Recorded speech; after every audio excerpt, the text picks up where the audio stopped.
Mari kita berdoa. Bapa di surga, kami siap bagi firman-Mu. Pakai hamba-Mu untuk menyampaikan kebenaran firman-Mu. Pakai melampaui segala keterbatasan dan kekurangan hamba-Mu Tuhan. Bahkan pakai melampaui apa yang sudah dipersiapkan. Supaya benih firman-Mu, berkat-berkat rohani dari surga terdelivery kepada umat-Mu. Tidak dikurangi, baik kan keterbatasan hamba-Mu dalam menyampaikan maupun umat-Mu dalam mendengar dan mengartikannya. Oleh karena itu kami bergantung kepada-Mu Roh Kudus untuk memastikan Kau menerjemahkan firman Tuhan sesuai kebutuhan umat-Mu masing-masing. Terima kasih Bapa di surga. Di dalam nama Tuhan dan Juru Selamat kami Yesus Kristus, kami alaskan segala doa dan permohonan kami ini. Amin. Amin. Puji Tuhan. Ya. Nama saya Leo Immanuel, saudara-saudara. Aslinya dulu ketika mama saya hamil, karena kami 5 bersaudara laki-laki semua. Ketika hamil saya, mama saya bilang anak perempuan nih. Disiapin nama Siska, saudara-saudara. Karena kakak yang pertama Silas, anak terakhir perempuan Siska. Begitu lahir saya, saudara-saudara. Jadi dia bingung, aduh kasih nama siapa nih? Bulan apa? Agustus, bintangnya Leo, kasih nama Leo, saudara-saudara. Ya, supaya ada Kristen-Kristennya tambah Immanuel. Jadi Leo Immanuel nama saya. Ya. Puji Tuhan, setelah 23 tahun menjomblo, akhirnya saya laku juga.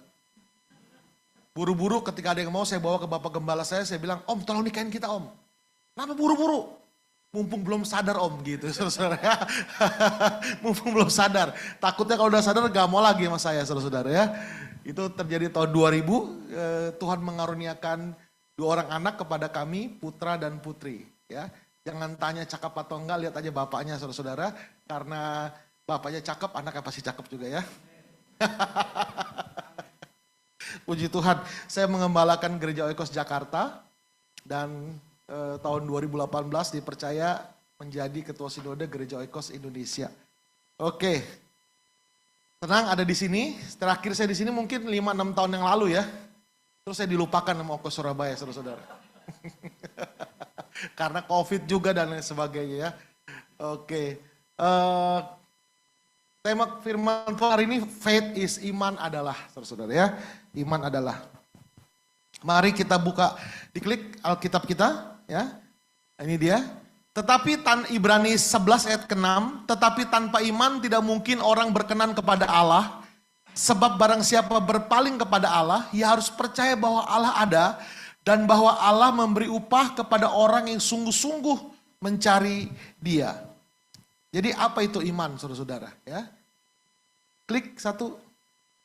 Apa itu iman? What is faith? Yang pertama, iman adalah kepercayaan. Katakan sama saya, iman adalah kepercayaan. 1, 2, 3. Ya, iman adalah kepercayaan. Nah, menurut saya, ini formulasi saya saudara-saudara, percaya itu ada 2. Ya, ada 2. Klik. Persetujuan akali dan persetujuan batiniah. Ini saya sendiri saudara-saudara ya. Persetujuan akali itu gini. Anda lihat saya, ya lihat ya. Kalau saya bilang percaya nggak di kantong saya ada duit 100.000? Percaya ya? Wah, ngelihat tampangnya, lebih cocok jadi bos daripada jadi pendeta ya. Paling enggak tampang begini pabriknya 4 saudara-saudara ya. Pabriknya 4. Ya, suatu hari datang orang baru ke komsel kita, dipikir saya pengusaha, tuan rumah yang pengusaha, pendetanya saudara-saudara. Jadi dia punya tampang lebih baik-baik daripada saya pendetanya. Ya. Jadi iman yang kira-kira, iman sifatnya asumsi. Masa nggak ada sih duit 100.000? Ada lah ya. Padahal bisa aja nggak ada kan? Amin Bapak Ibu, bisa aja nggak ada kan? Ya kan bisa aja nggak ada. Cuman ya ada nggak sih Tuhan? Ya ada lah ya, ada ya.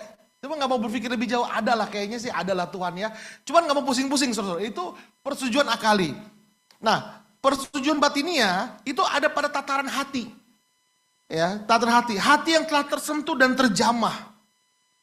Sampai akhirnya menyerahkan diri kepada Tuhan. Jadi orang dengan persetujuan batinia, orang yang sudah mengalami Tuhan, saudara-saudara.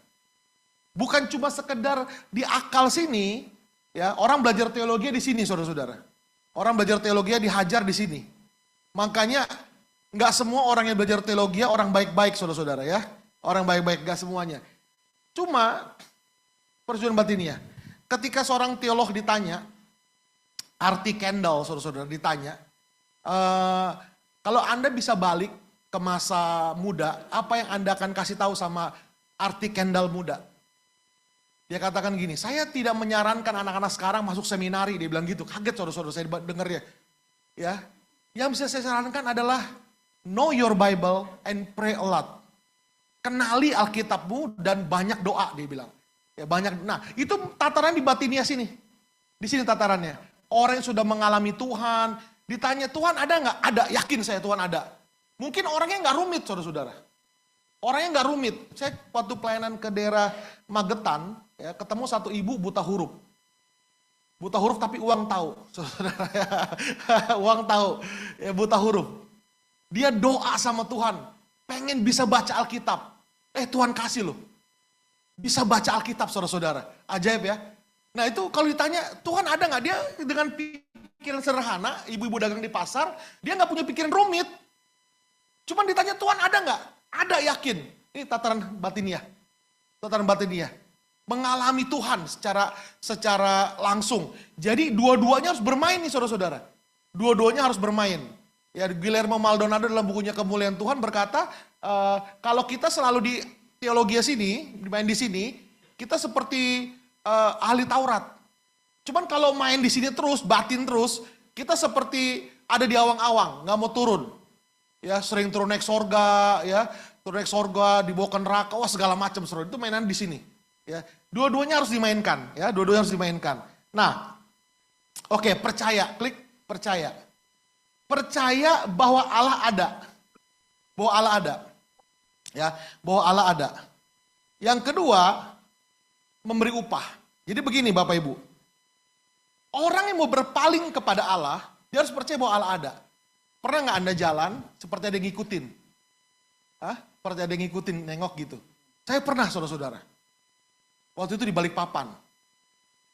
Di Balikpapan, saya diinepin di satu hotel. Saya turun ke bawah, siapin khotbah buat besok, bawa laptop segala macam. Karena ada wifi di bawah, saya siapin khotbah, PowerPoint segala macam.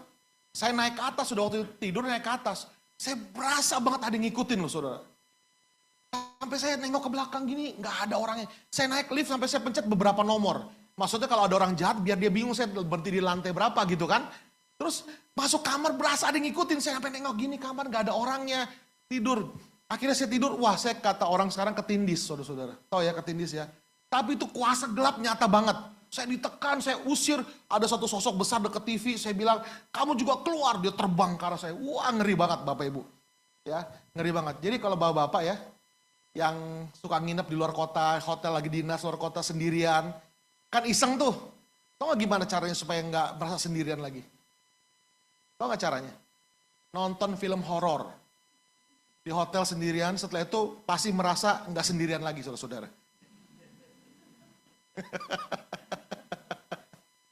Ya, bahwa Allah ada, orang berpaling bahwa Allah ada.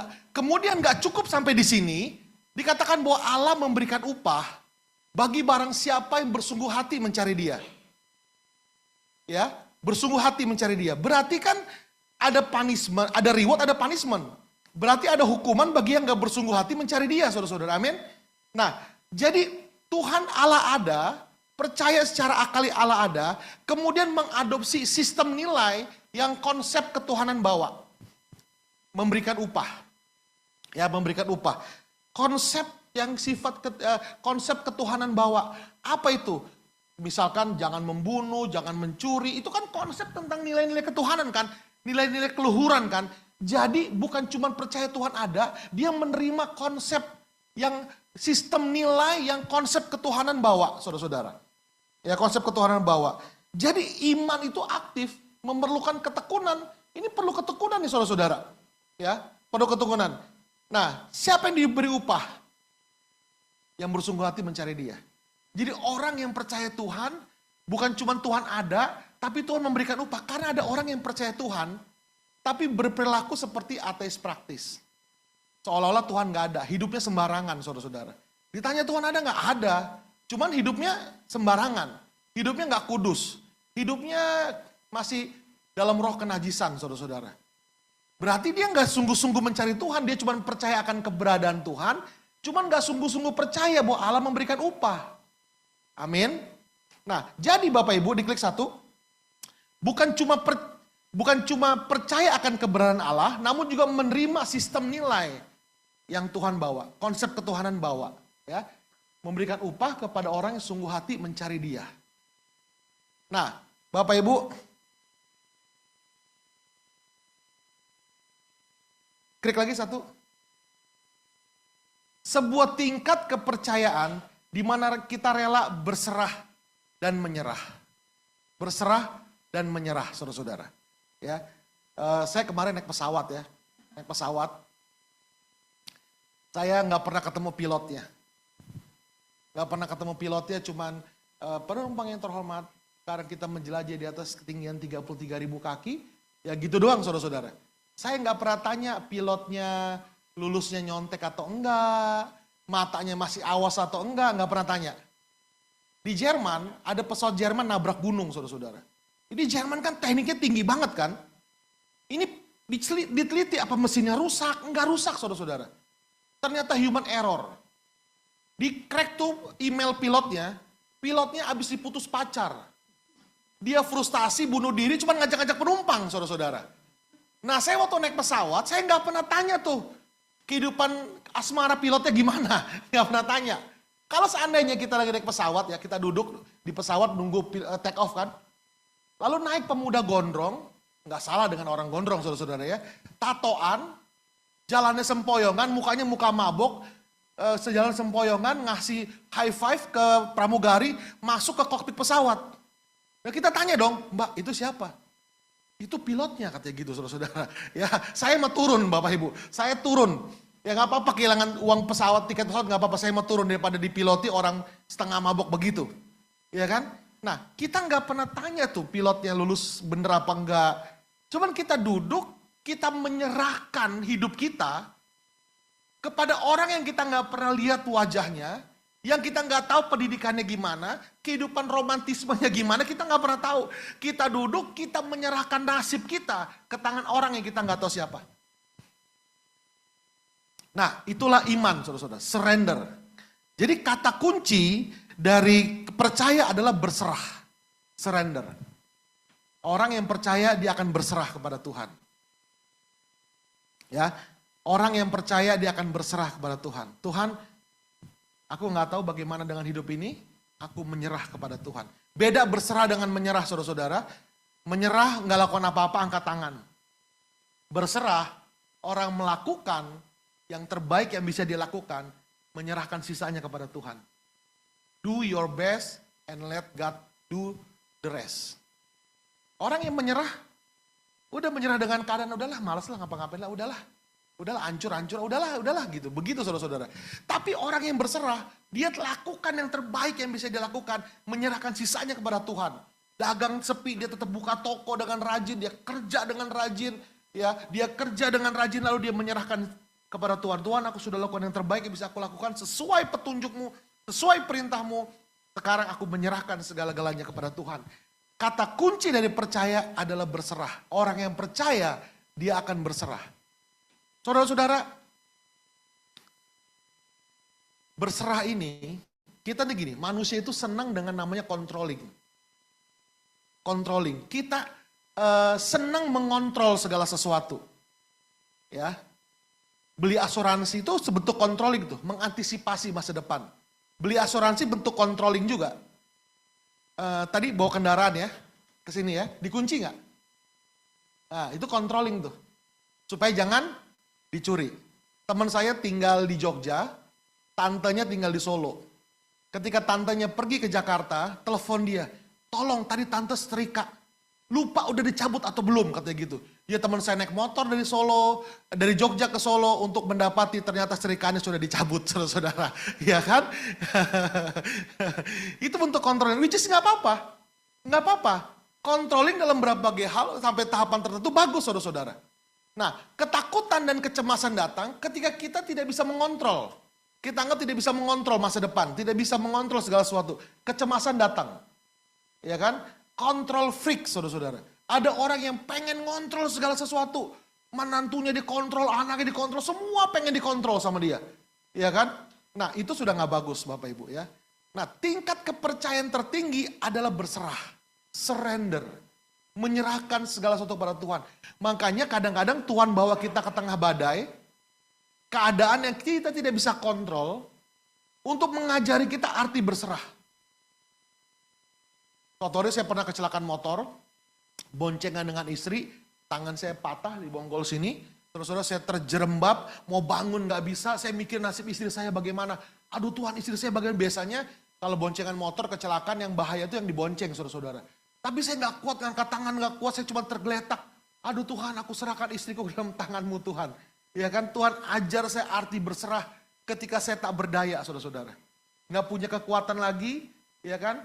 Dokter bilang, Pak umur Bapak tinggal 7, apa? 7 minggu. Bukan Pak, tinggal 7, 6, 5, 4 gitu saudara-saudara ya. Baru orang biasanya cari Tuhan tuh. Kalau udah semaput gitu. Uang udah gak bisa beli obat lagi. Ya kan? Udah gak bisa beli dokter lagi. Tinggal berserah kepada Tuhan. Tuhan bawa kita ke tengah badai. Ya. Untuk mengajari kita arti berserah kepada Dia. Amin Bapak Ibu. Kadang-kadang Tuhan ajar begitu kepada kita ya. Jadi kalau badai belum kunjung reda dalam hidup kita, Tuhan sedang memakai badai untuk ngajari kita sesuatu saudara-saudara. Ya, lepas kontrol dan berserah kepada Tuhan. Yang kedua, baca sama saya, 1, 2, 3. Iman adalah kebersetujuan. Ya, iman adalah kebersetujuan. Karena kita percaya, tadi iman percaya, ya. Kemudian kita berserah kepada Tuhan, maka itu artinya kita setuju dengan apa yang Dia katakan, kita setuju dengan kehendaknya. Makanya kita berserah kepada Dia, artinya kita setuju saudara-saudara. Setelah seseorang percaya dan akhirnya berserah kepada Tuhan, maka selanjutnya secara simultan, seseorang setuju dengan semua sistem nilai yang terkandung di dalam konsep ketuhanan, Bapak Ibu. Ya setuju, setuju. Jangan mencuri, setuju. Jangan berzina, setuju. Jangan mengucapkan saksi dusta, setuju dengan itu. Ya. Nah, seluruh belief sistemnya kita sebagai anak Tuhan tertulis dalam Alkitab. Alkitab adalah belief system kita, saudara-saudara. Ya, belief system kita. Dalam konteks kita, sebagai orang percaya, berarti seorang yang percaya kepada Tuhan, dia juga setuju dengan semua belief system yang tertulis dalam Alkitab. Bahwa Alkitab Perjanjian Lama dan Perjanjian Baru adalah firman Tuhan yang diilhamkan oleh Roh Kudus. Amin? Amin kan nih? Amin ya? Amin ya. Dia percaya berarti dia setuju dengan semua poin dalam Alkitab yang secara sederhana di dalam pengakuan iman. Ya, dia setuju saudara-saudara. Dia percaya Yesus adalah Tuhan. Dia percaya Yesus adalah juru selamat, ya, firman Allah yang hidup, putra Allah, putra tunggal Allah. Nah, ketika seseorang mulai menjadikan Alkitab sebagai pedoman hidupnya, bahkan menganulir semua sistem nilai yang tadinya dia percaya, ketika percaya Alkitab, dia rombak semua sistem nilainya. Enggak, sekarang saya mau bersandarkan kepada Alkitab, ya, pada firman Tuhan. Gaya hidupnya berubah. Gaya hidupnya pasti berubah. Dia akan mendasarkan seluruh keputusan hidupnya based on the Bible. Berdasarkan Alkitab. What would Jesus do? Apa yang Yesus lakukan ya ketika ditekan, ketika dihina, ketika di ini kan ya. Nah, orang pasti akan bertobat. Makanya saudara-saudara, kata kunci dari kebersetujuan adalah metanoia. Percaya, pertobatan. Ya, the journey of changing one's mind.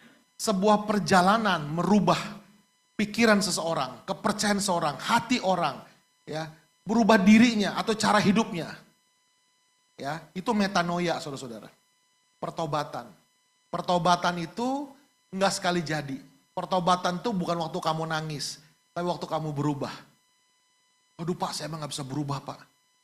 Dulu saya bawel, sekarang bawel, selama-lamanya saya jadi orang bawel Pak. Maco saya Pak. Pendiri Perserikatan Wanita-Wanita Bawel se-Guangzhou, China Pak. Mengutus emak saya datang ke Surabaya, bikin cabang Surabaya dan turun ke saya Pak. Saya seperti Tuhan Yesus nggak pernah berubah. Dahulu, sekarang, selama-lamanya tetap bawel, Pak. Nggak gitu, saudara-saudara. Ketika orang mendasarkan hidupnya pada firman Tuhan, pada Alkitab, akan ada perubahan hidup. Perubahan gaya hidup, itulah pertobatan. Pertobatan itu sifatnya perjalanan seumur hidup. Perjalanan seumur hidup. Nggak peristiwa sekali jadi, saudara-saudara. Ada gini, jadi waktu hidup kita itu seperti apartemen, satu tower apartemen. Ya, di dalam apartemen itu ada banyak unit, ya ada banyak unit. Kita juru kuncinya. Di unit itu tersembunyi barang-barang yang kita coba lupakan. Aib kita, rasa bersalah kita lupakan. Nah, waktu kita terima Tuhan Yesus seperti mempersilahkan dia ke lobi. Seberapa banyak pintu yang bersedia kita buka, sebanyak itulah pertobatan yang mungkin terjadi, saudara-saudara. Kita juru kuncinya, Tuhan gak bisa maksa kita. Nah, melalui komunitas seperti ini, kadang-kadang mentok tuh, oh pelitnya masih ada. Saya pernah ketemu orang, saudara-saudara, takut miskin. Takut miskin. Ya kan? Dia bertobat akhirnya. Setelah berpuluh tahun jadi orang Kristen, saudara-saudara. Ketemu tuh akarnya. Nanti dalam level berikutnya, ketemu lagi. Kenapa ya begini ya? Bertobat lagi. Jadi semakin hari semakin sempurna, saudara-saudara. Pertobatan itu progresif. Progresif sifatnya. Ada sifat buruk yang kita simpan, mungkin aib, ya kan? Mungkin aib yang kita simpan yang mengakibatkan kita mengakibatkan kita tuh responnya negatif untuk hal-hal tertentu. Ada orang ya saudara-saudara ya, disinggung berat badannya, itu marah. Saya pernah ketemu orang, dia sampai nulis lagu saudara-saudara. Orangnya sampai nulis lagu. Kan biasa ibu-ibu kumpul ngelihat dia, gemukan sekarang ya. Dia senyum kecut, dia bisa ngambek berhari-hari loh saudara-saudara. Padahal badannya kurus. Gitu, bisa ngambek, bisa nggak enak hati berhari-hari. Sampai akhirnya Tuhan tegur dia. Dia sampai ngarang lagu saudara-saudara. Saya lupa judulnya apa. Itu lagu dinyanyikan sama Dira Sugandi. Ya, dinyanyikan sama Dira Sugandi. Itu perjalanan rohani dia. Keren banget saudara-saudara. Sampai dia ngarang lagu dinyanyikan oleh Dira Sugandi. Ini kenalan saya saudara-saudara. Ya, dulu dia di Oikos Jakarta.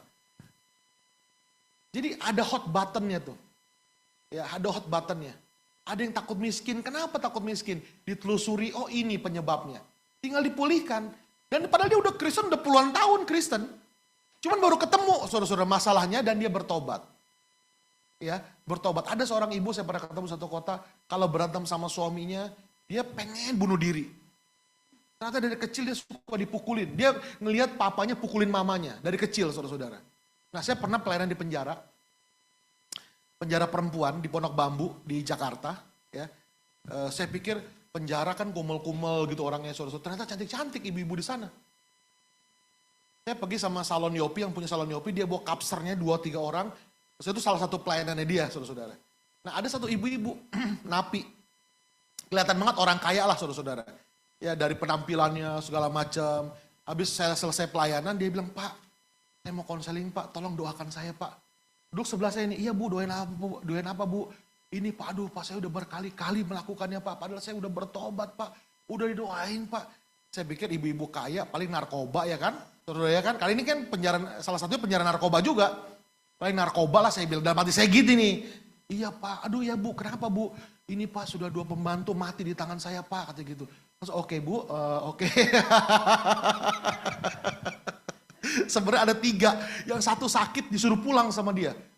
Saudara-saudara, 2 pembantu padahal suaminya dokter, spesialis, orang kaya saudara-saudara. Nah dari kecil dia suka dipukulin sama kakak-kakaknya. Jadi dia gak bisa nahan marah terutama sama pembantu rumah tangga. Dipukulin, 2 mati di tangan dia saudara-saudara. Saya kaget setengah mati. Ya. Mungkin udah bebas kalau orangnya sekarang, saya gak tahu juga ya saudara-saudara ya. Nah ketemu akar masalahnya. Ketemu akar masalah. Jadi pertobatan itu sifatnya progresif, gak sekali jadi saudara-saudara. Makanya hidup dalam komunitas itu penting. Karena besi menajamkan besi, orang menajamkan sesamanya. Ketika dalam komunitas ada mentoknya nih. Ada ketemu mentoknya nih. Mungkin orangnya kikir, saking kikirnya sampai dosanya dan dakinya diminta nggak dikasih, saudara-saudara. Ya kan? Pernah anak rohani saya, mamanya anak rohani saya cerita, nih waktu tante hamil dia nih, katanya gitu. Tante ngidam mangga tetangga. Itu tetangga saking pelitnya, diminta nggak boleh, dibeli nggak dikasih. Jadi dia perempuan hamil geduk di bawah pohon mangga, ngeliatin pohon mangga aja gitu, saudara-saudara. Untung lahir anaknya nggak ileran. Kenapa tuh pelitnya gitu kan? Nah, Bapak Ibu klik Alkitab firman Tuhan pertama, kemudian perubahan pola pikir, kemudian gaya hidupnya berubah. Gaya hidupnya berubah. Semua dari firman, pertobatan, dan gaya hidupnya berubah. Anak Tuhan harus cinta Alkitab. Amin. Amin. Ya. Yang ketiga terakhir. Kalimat dari hamba Tuhan yang sedap didengar waktu bukan dia ngomong berkat, saudara-saudara. Waktu dia berkata, saya sudah tiba pada poin yang terakhir. Yang ngantuk, pengen buru-buru pulang makan bakmi, sadarlah. Saya sudah tiba pada poin yang terakhir. Itu biasanya di Pakistan, Afghanistan pedalaman, saudara-saudara ya. Bosnia pedalaman pegunungan. Oh, di sini enggak, di sini semua haus firman Tuhan. Amin. Ya, baca bersama saya 1, 2, 3. Iman adalah keberpihakan. Iman adalah keberpihakan. Karena kita percaya, maka kita berserah. Kita melakukannya karena kita setuju dengan semua yang dikatakan, kita setuju bahwa dia baik dan semua rencananya sempurna. Itulah mengapa kita berpihak kepadanya. Setelah orang percaya kepada Tuhan, sampai tahapan berani menyerahkan seluruh hidupnya, maka itu artinya dia setuju dengan semua sistem nilai yang terkandung dalam konsep ketuhanan. Dalam konteks kita ada Alkitab. Konsekuensinya hidupnya akan berubah. Sorry. Aduh, mohon maaf. Ya. Dia setuju dengan konsep ketuhanan. Itu artinya dia berpihak kepada Tuhan. Gini saudara-saudara. Suatu hari jemaat saya ngajak saya doain temennya.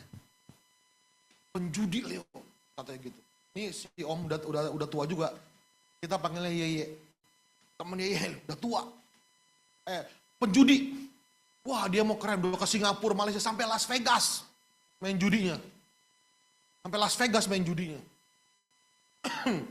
Dia bisa bawa orang, punya kartu naik, kalau ke Las Vegas naik pesawat gratis, dapat hotel gratis.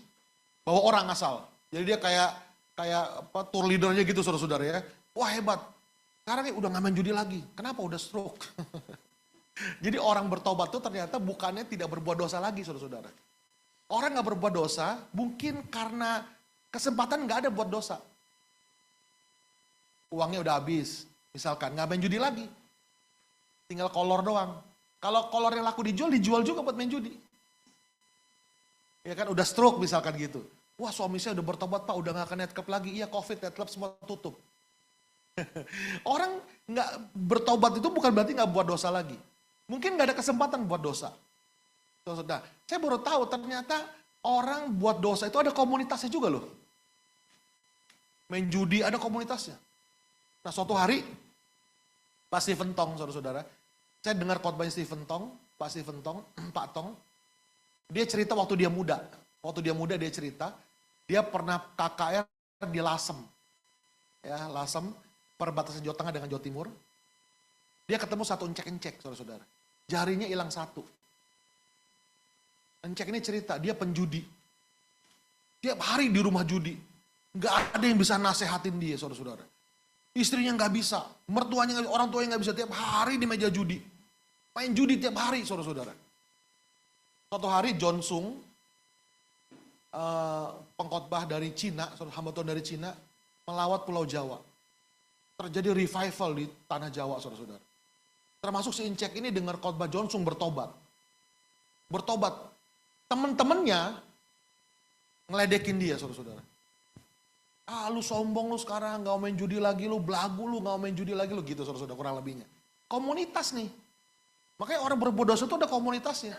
Ketika hidupnya berubah, komunitas yang biasa ngelihat dia ke arah sana mulai terganggu kan? Iya kan? Nah makanya ketika orang ikut Tuhan, dia berpihak kepada Tuhan, menentang orang-orang yang ngajakin dia berbuat dosa. Teman-teman yang mulai bilang, paling seminggu lah. Lihat aja seminggu pasti balik lagi ke kita gitu saudara-saudara. Nah si Incek ini di meja makan, dia panggil istrinya. Tolong ambilin pisau. Istrinya tahu nih adat lakinya kayak apa nih, ketakutan kan. Dikasih pisau dapur kecil. Enggak, yang gede. Kan orang Cina kan ada golok bisa buat potong babi, tuh kulit babi, tulang babi saudara-saudara kan. Pisau gede katanya gitu. Wah bini istrinya ketakutan saudara-saudara. Dikasih golok juga. Jari dipotong satu. Bah gitu. Ini untuk mengingatkan saya katanya. Setiap saya mau judi lagi ini mengingatkan saya. Saya mantan penjudi yang telah ditebus oleh darah Yesus. Keren saudara-saudara ya. Anda bapak-bapak jangan pulang potong jari, jangan ya. Jangan ya, ini kesaksian dia ya, jangan ya. Jangan nekat ya. Untung cek ini penjudi bukan penjina saudara-saudara.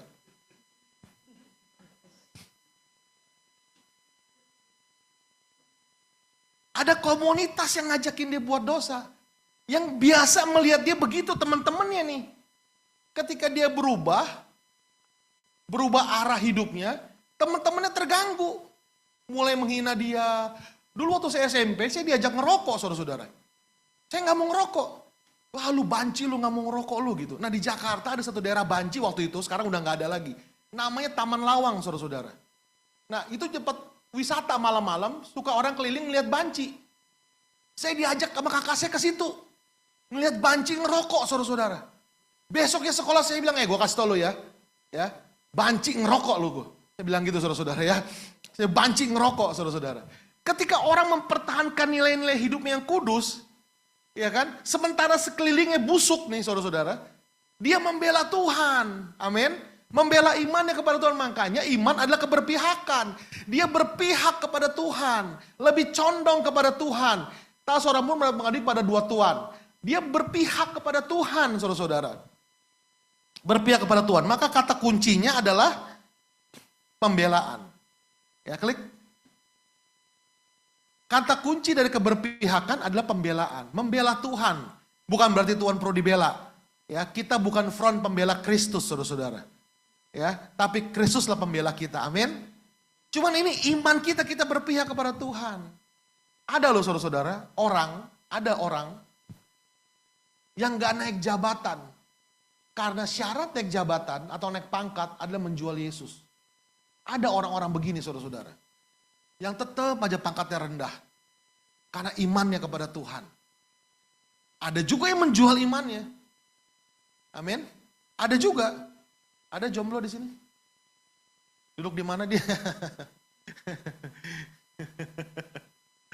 Jomblo, jangan jual imanmu hanya karena dapat jodoh yang gak seiman. Amin. Tahu gak buah yang cocok untuk jomblo apa? Buah yang cocok untuk jomblo adalah buah.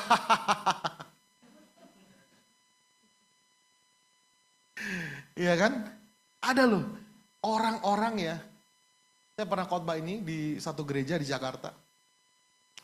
Tuhan akan kasih jodoh, saya bilang gitu. Wah, ada yang mengamini, ada yang kasih kesaksian. Bener Pak, saya amini Pak, tahun depan dia menikah, punya anak saudara-saudara. Dapat jodoh Pak, dapat jodoh katanya gitu saudara-saudara ya. Nah,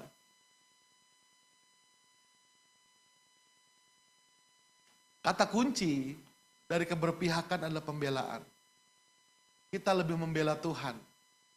Ya buka ayatnya, tadi balik satu slide. Tak seorang pun dapat mengabdi kepada dua tuan. Karena jika demikian dia akan membenci yang seorang dan mengasihi yang lain. Atau ia akan setia kepada yang seorang dan tidak mengindahkan yang lain. Kamu tidak dapat mengabdi kepada Allah dan kepada Mamon. Di sini Tuhan menyamakan dirinya dengan Mamon, dengan uang saudara-saudara. Ya dengan uang. Konteks ayat ini adalah sebelumnya ya 6 ayat 27-nya kalau nggak salah ya saudara-saudara ya. Coba ya saya baca dulu ya. Saya buka ya. Matius pasal 6 ayat Oke. Dari ayat berapa tadi?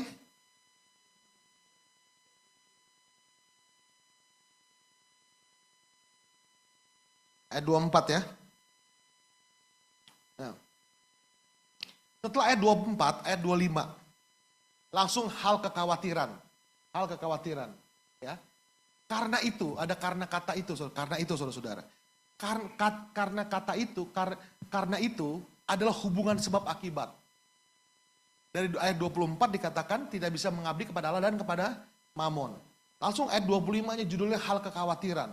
Karena itu aku berkata kepadamu, janganlah khawatir akan hidupmu. Saudara-saudara, orang khawatir, gini.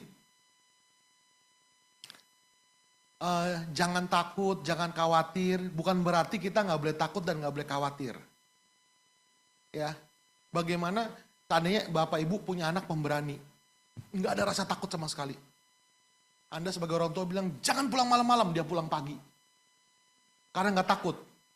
Anak saya pemberani Pak. Nggak takut sama polisi.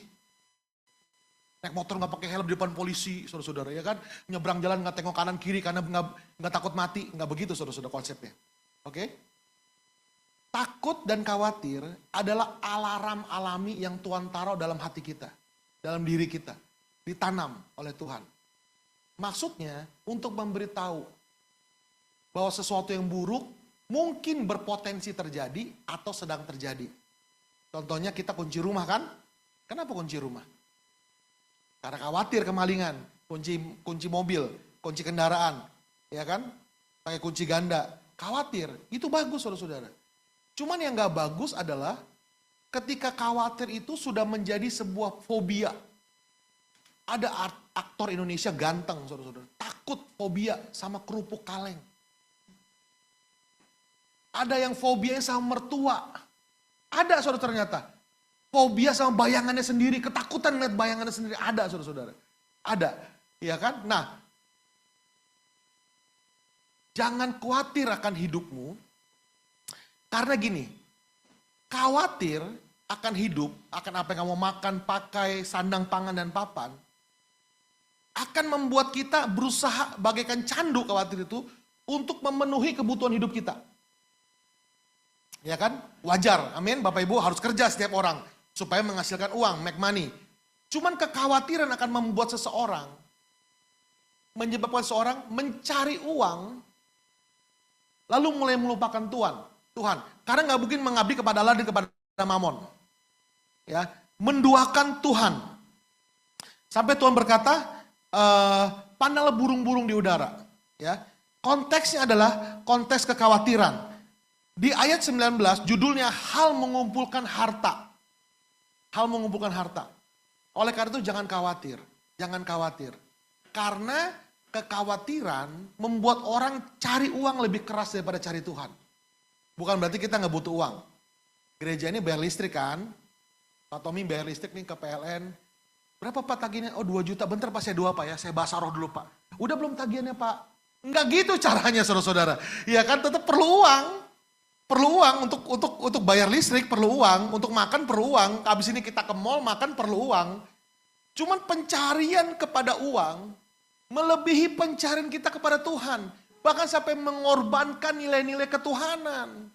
Kolusi, korupsi, saudara-saudara. Tipu sana, tipu sini. Ya kan, tuti sani. Tipu sana, tipu sini, saudara-saudara. Tukang tipu, ya. Nah, jadi makanya di konteksnya itu janganlah mengumpulkan harta di bumi. Bukan berarti kita nggak boleh cari uang. Cuman kekhawatiran yang berlebihan akan hidup membuat kita menjadi kolektor uang. Tahu kolektor uang? Uang masuk tapi nggak keluar. Pernah nggak ketemu orang pelit begitu saudara-saudara? Hah? Di Amerika ada 2-3 bersaudara. Saya pernah baca kisahnya. Ketika orang tua mereka meninggal, mereka dapat warisan yang banyak. Si kakak yang laki-laki membujuk adik-adiknya supaya nggak menikah. Adiknya perempuan 2. Nggak menikah mereka saudara-saudara. Karena takutnya hartanya kebagi sama suami mereka. Dan ketika mereka meninggal, rumahnya nggak punya listrik. Mereka masih pakai baju masa muda mereka, nggak pernah beli pakaian. Kan Amerika ada musim dingin segala kan, mereka nggak punya penghangat ruangan. Saking kikirnya mereka, saudara-saudara. Kolektor uang. Nggak, apalagi memberi buat Tuhan kan.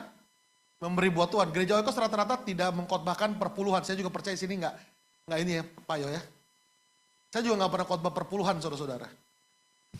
Karena perpuluhan itu masalah kedewasaan rohani seseorang. Ya kan? Nggak pernah khotbah uang di gereja. Tapi sebagai komunitas keluarga, pengeluaran gereja tanggung jawab bersama. Amin. Nah di sinode gereja Oikos nggak ada perpuluhan juga. Adanya iuran tahunan. Janji iman, bukan. Janji setiap gereja, janji iman mau ngasih berapa. Nanti bisa dibayarkan cicil per bulan, atau terserah skema pembayarannya gimana. Yang penting setahun selesai. Nggak ada uang, saudara-saudara. Nah, sistem itu sudah dijalankan berapa tahun. Jadi pengeluaran lancar. Pengeluaran sinode lancar. Saya kunjungan keluar kota, segala macam, ada dananya. Tadinya uang sendiri. Uang sendiri, saudara-saudara. Saya kunjungan ke Singkawang, uang sendiri. Dana sendiri. Ya kan, sekarang lancar. Lancar. Nah, pengeluaran ditanggung bersama, saudara-saudara. Bentuknya persembahan. Uang Anda dipakai untuk hal yang berguna buat pembangunan gereja ini. Gitu. Ya kan? Nah, bagaimana mau memberi orang pelit? Ya kan? Makanya jangan khawatir akan hidupmu, kata Tuhan. Jangan khawatir. Bukan berarti kita ke gereja terus jangan cari uang. Salah juga, saudara-saudara. Cari uang perlu. Amin. Masih perlu uang kan? Atau saking kudusnya Anda sudah gak perlu uang lagi? Pak, uang gak bisa beli kebahagiaan, Pak. Betul. Uang tidak bisa membeli kebahagiaan. Tapi uang bisa membeli hal-hal yang olehnya kita berbahagia. Amin. Kalau Anda gak percaya uang bisa memberikan kebahagiaan, berikan uangmu kepada saya akan tunjukkan bagaimana berbahagia dengan uang Anda. Jalan-jalan ke Australia seneng gak? Happy gak? Happy ya? Ah itu uang bisa memberikan kebahagiaan. Meskipun katanya menurut penelitian, orang yang rajin berdoa umurnya lebih panjang, lebih berbahagia daripada bahagia karena barang-barang, handphone baru, sepatu baru, gitu saudara-saudara, ya kan? Bahagianya nggak panjang, tapi orang yang rajin berdoa tuh lebih berbahagia dan umurnya lebih panjang, menurut penelitian begitu. Ya, nah jangan khawatir. Ini konteks ayat ini, saudara. Klik kembali ke PowerPoint tadi. Sekali saya selesai. Ini tambahan aja, saudara-saudara. Ya, nah mengabdi kepada Allah dan kepada Mamon, nggak bisa, harus berpihak. Ya, nah barang siapa mengasihi bapak atau ibunya lebih daripadaku, ia tidak layak bagiku. Dan barang siapa mengasihi anak laki-laki atau perempuan lebih daripadaku, ia tidak layak bagiku. Saya kemarin mendengar kesaksian seorang perempuan dari seberang, orang Kedar, meninggal, kecelakaan meninggal. Terus dia ketemu Tuhan Yesus. Ketemu Tuhan Yesus, kemudian dia balik lagi, hidup. Sejak itu hidupnya berubah. Dia langsung teriak, Yesus adalah Tuhan, Yesus adalah Tuhan. Suaminya terganggu, anak-anak terganggu, akhirnya ditinggalin sama suaminya, sama anak-anaknya ditinggalkan sendirian. Saudara. Dia lebih mengasihi Tuhan daripada mengasihi suami dan anak-anaknya. Karena kepercayaannya kepada Tuhan. Gitu maksudnya ayat itu begitu. Bukan berarti kita benci. Habis dibaptis nih, gue benci papa mama. Enggak begitu saudara-saudara konsepnya ya. Dia tetap mengasihi suami dan anak-anaknya. Dia berharap suami dan anak-anaknya percaya Tuhan. Cuma ketika dia diminta untuk kembali ke percayaan lama, dia gak mau. Karena dia sudah menemukan kebenaran. Maksudnya begitu. Nah, berpihak kepada Tuhan. Pembelaan, keberpihakan adalah membela Tuhan. Amin, Bapak Ibu. Amin buat firman Tuhan. Berbahagialah mereka yang mendengar dan melakukan firman Tuhan. Mari kita berdoa. Bapa di surga, hamba-Mu telah berhenti berbicara, tapi kami percaya Roh-Mu terus berbicara dalam kehidupan kami. Terima kasih Tuhan untuk segala kebaikan. Ajar kami untuk berharap kepadamu senantiasa. Percaya kepadamu Tuhan. Berpihak kepadamu. Percaya kepada firman Tuhan. Mengasihi Engkau lebih daripada mengasihi diri kami. Terima kasih Bapa. Berkati Pak Yohanes dan Ibu Linda dalam mengembalakan gereja Eko Surabaya.